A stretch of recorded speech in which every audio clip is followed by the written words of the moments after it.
yourself in 5 years? Cheesy interview question? I think yes. Will you get it? Maybe, maybe not. Hey guys, today as promised I'm going to make a video about interviews. Granted, my channel is geared toward those of you studying in the field of dietetics, future RDs and dietitians alike.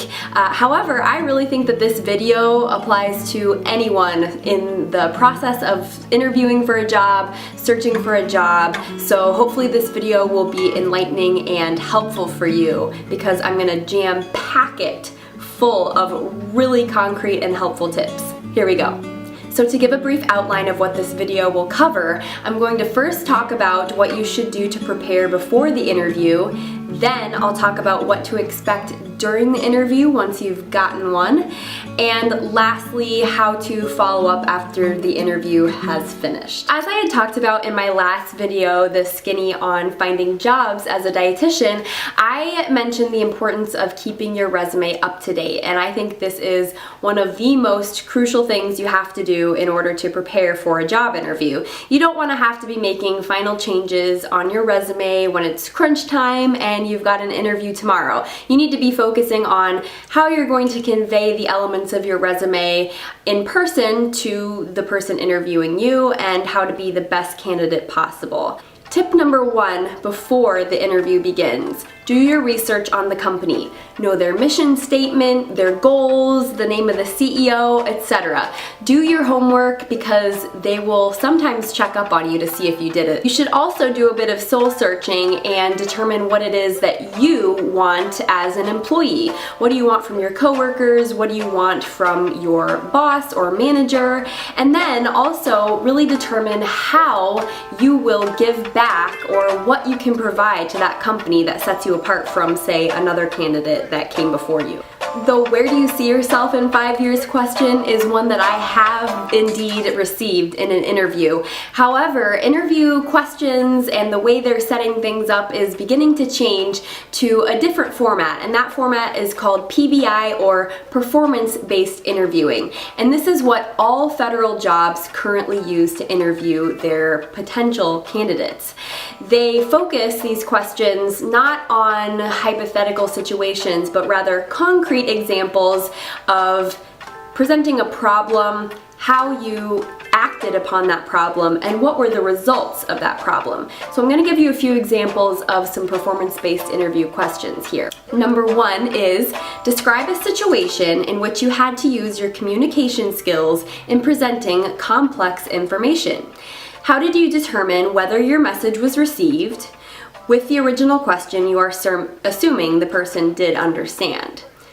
That is a huge mouthful. I think there wasn't just one question, there were maybe 2 or 3 in there. And in an interview setting, as an interviewee, you have to not only hurry up and quick find your answer, but remember all of those questions, because if you don't completely answer the question, the interviewer will know and they'll make note of that. Another example of a performance-based interview question is, give an example of a time you had to make a difficult decision. So this is kind of along the lines of conflict. I always have received conflict type questions in interviews. So they're asking you to give a specific time in either a job or a position you held in a university setting that demonstrates how you handled a difficult decision. Another example is, share with me an example of an important personal goal that you set and explain how you accomplished it. So again, the PAR method, where you have your problem, your action, and the result. Key thing to remember. The secret about interviews that no one really tells you is that you shouldn't be nervous about the interview, because in all actuality, you should know exactly what you're going to say before you even walk into the room. What do I mean by that? What I mean is you need to think about all of your experiences that you've had as a professional, as a student, whatever the case may be.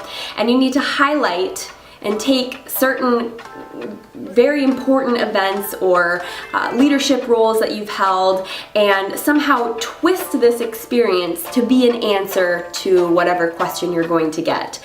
So you could make a web. I've written down certain examples of things that I've done in the past, like my presidency of the Student Dietetics Association at Iowa State University, and I can easily kind of parlay that into many possible interview questions. So that way I always feel like I'm in control and I can kind of guide the interview the way I want to as the candidate. Okay, so that's a little bit about how you can prepare before the interview begins. Now I'm going to talk about what you should think about when you're in the interview setting. So, awesome job, you've landed an interview, you're super nervous and you're freaking out, but hopefully if you follow these tips, you'll feel a little more chill and you'll be more prepared.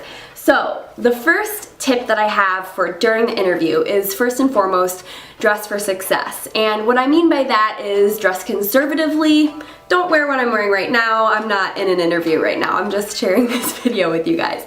So women, if you're wearing a blazer, make sure it fits you well, it's not frumpy, the color maybe isn't too wild.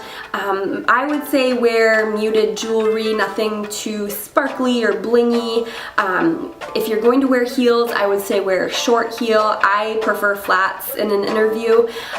Guys out there, make sure your suits fit you well and the pants aren't too long or baggy. And also think about color coordination. So make sure that if you're wearing a navy suit that you're wearing shoes that match that suit appropriately.